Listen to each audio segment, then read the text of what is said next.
So, spousal consent. So, yung spousal consent daw, yun pagpayag ng asawa para sa financial and legal action. So, kung conjugal property yun, kailangan mo nang pumayag yung asawa noong kausap mo na ibenta yung kanilang property kung conjugal property yun.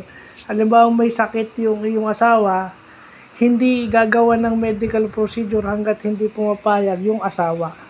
So yun. Sa batas, parang yan yung operation of law. Kakausapin yung asawa, hindi yung, kasi ang kasunod nung may sakit is yung asawa, di ba? Kung wala na yung asawa niya, yung anak na panganay, o yung anak, di ba? Parang ganyan.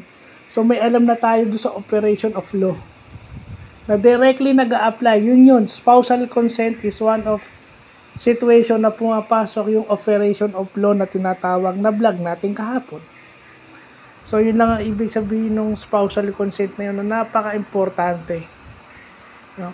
Sa lahat ng yung pagbenta ng conjugal property, yung medical procedure, and anything, doon pumapasok yun. Nangyayari sa natin yan. So, generally, ang tawag dyan is operation of law. Pero pag in-apply sa mag-asawa, spousal consent.